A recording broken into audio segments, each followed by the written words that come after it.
Every day he knelt on the cold pavement, his hands stained with polish and dust. People passed by, some stepping around him like he was invisible. He never asked for more, just a few coins to survive. But one evening, something unexpected happened. A stranger didn't walk past. He stopped. 12-year-old Aman sat by the side of a busy street, his small wooden box beside him. Inside it were old brushes, worn-out cloth pieces, and a few bottles of shoe polish, half empty and shared with another boy from a nearby alley. Every morning before sunrise, he would leave the tiny shelter he shared with his mother and younger sister, carrying the box like it was his whole life packed into wood and dust. His father had passed away 2 years earlier after a long illness they couldn't afford to treat. Since then, Aman had become the man of the house, even though he was just a child. His mother worked occasionally washing dishes at local tea shops, but her health wasn't good. His sister, Era, only 7, often slept hungry but never complained. Aman polished shoes not because he liked it, but because hunger left him no other choice. He chose a spot near a traffic signal where people often waited. Office workers, rickshaw drivers, students, and vendors. He would call softly, "Bahaya, polish." His voice was polite, never pushy. Most ignored him. Some told him to move away. A few tossed coins without even looking at him, but every rupee counted. He saved some for home and kept a small portion hidden to buy his sister a pair of used school shoes one day. The road was loud, horns blaring, engines roaring, vendors shouting. Amid all that, Aman tried to stay focused, rubbing shoes with a quiet dedication that made his little hands ache. He didn't have gloves. His fingers were cracked and darkened from the chemicals. When it got too cold, he would blow warm air onto his numb hands and continue.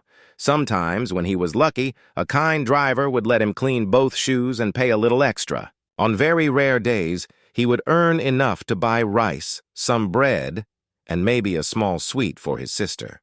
His mother always kissed his forehead when he brought food home, her eyes filled with gratitude and sorrow. She often whispered, "You should be in school, Beta, not on the street." But school was a dream that didn't fit inside the box he carried. One evening, as the sky turned pale orange, Aman finished cleaning the shoes of a rickshaw driver who paid him 5 rupees. He carefully folded the note and tucked it under the cloth in his box. He looked at the people around him and wondered what life felt like when you didn't have to worry about the next meal, when your biggest concern was homework or exams. In those quiet moments between customers, he would draw shapes with his finger on the dusty sidewalk, sometimes a house, sometimes a pair of shoes, sometimes a book, but he always wiped them away before anyone noticed. Dreams were private things for him. The world he lived in rarely left space for them. He knew he was small, but he also knew he had to keep going, for his mother, for Ira, and for the hope, however faint, that life might be kinder someday. That winter was colder than anything Aman had felt before. The mornings were foggy, and the ground bit into his knees like ice whenever he knelt to work. He had no sweater, only a thin shirt with sleeves too short for his growing arms. His shoes were mismatched and torn, but he tied them tightly with frayed laces so they wouldn't fall apart. One morning, he reached his usual spot only to find 2 older boys already there. They were also shoe shiners and much bigger than him. One of them glared and said, "Go somewhere else." "This place is ours today." Aman tried to explain he had been there for months, but they pushed his box aside, causing his polish bottles to spill on the ground. Without arguing, he picked up what he could and walked away quietly. Fighting would only bring trouble and bruises. He went to another corner near a bakery, but people there seemed even less interested. Some covered their noses when they walked past as though poverty had a smell they couldn't tolerate. A well-dressed woman told him to stop blocking the path. A guard at a clothing store asked him to move further down the street. A group of teenagers mocked him, pretending to offer their shoes and then laughing when he reached for them. By noon, he had not earned a single coin. His stomach rumbled painfully, but he ignored it and kept calling out softly to passers-by. Finally, a man in a hurry gave him 1 rupee without letting him clean anything. It was something, but not nearly enough. As the sun set, Aman walked home slowly. He dreaded the moment his sister would ask, "Bye, did you bring something to eat?" That night they had only tea and half a piece of dry bread each. His mother tried to smile, but Aman saw the sadness in her eyes as she coughed weakly and went to lie down. The next day, he returned determined to do better. But luck was not on his side. A fancy car pulled up near him, and he politely asked the driver if he wanted a polish. The man frowned and waved him away like a fly. Aman stepped back but accidentally splashed a few drops of polish on the man's shoe while adjusting the bottle in his hand. Furious, the driver stepped out and shouted at him. "Do you know how much these shoes cost? You filthy child," he yelled. People nearby stared but said nothing. Aman repeatedly apologized, his hands trembling, but the man slapped the wooden box with his cane, knocking it over. Brushes and bottles scattered across the street. One bottle rolled under a scooter. Another cracked and leaked polish onto the road. Humiliated, Aman knelt to gather his belongings while a few people whispered and moved on. Not one person helped him. His eyes burned, but he refused to cry. He carefully cleaned the spilled polish with his cloth, though it ruined the last good piece he had. That night, the silence at home felt heavier.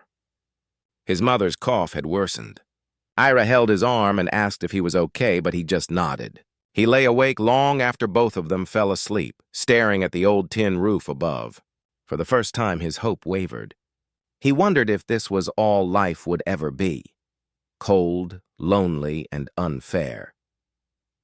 The following morning, Aman sat at his usual spot, his hands wrapped around his box like it might disappear too. The wound in his heart from the previous day still stung badly. He looked tired, defeated, and much older than 12. Traffic moved slowly, the world passing him by like he wasn't part of it.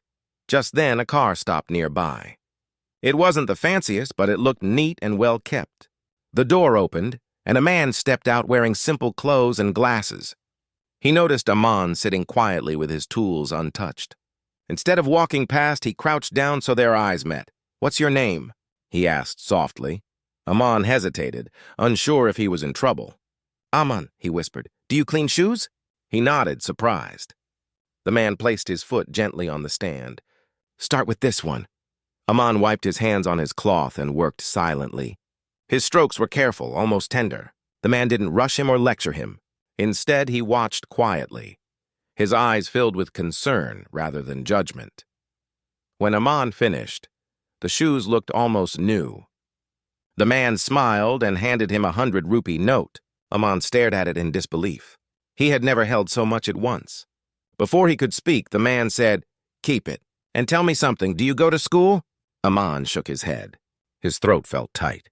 "I have to work," he murmured. The man didn't seem shocked. Instead, he asked, "Where is your home?" With hesitation, Aman pointed toward the lane leading to their small shelter. The man nodded thoughtfully and said, "Pack your things. Take me there." They walked together through the narrow alleys until they reached the small room where his mother and sister stayed. His mother stood up in alarm when she saw a stranger enter. But the man greeted her respectfully and introduced himself as Mr. Rahim, a teacher at a nearby community school. He sat with them and listened as Aman's mother explained their situation. He didn't interrupt or pity them, he simply listened. Then he said, "I run an evening program for children who can't afford school. Aman is welcome to join, and I know someone who can help with a job for you at the school kitchen. Light work, safe environment." Tears filled his mother's eyes. She covered her mouth in disbelief. Mr. Rahim continued, "I'll also arrange new shoes and books for Era, but I want just one thing in return. Let Aman study, even if it's part-time." Aman couldn't speak. He looked at his little sister, who clutched his arm with joy. His mother held his hand and cried silently. Over the next few days, everything began to change. Mr. Rahim brought clothes, food supplies, and arranged a small scholarship for Aman. The shoeshine box found a corner in their home, no longer a burden he had to carry daily. He started attending evening classes and helped his mother in the mornings. For the first time in years, he felt seen, not as a street boy, not as a burden, But as a child with dreams still alive under layers of dust and pain, one stranger didn't just stop, he cared. In a world full of people walking past, one act of kindness changed a life. Sometimes hope doesn't arrive with noise. It kneels beside you quietly. Aman wasn't rescued by charity, he was lifted by humanity. And that is the power of seeing someone others choose to ignore.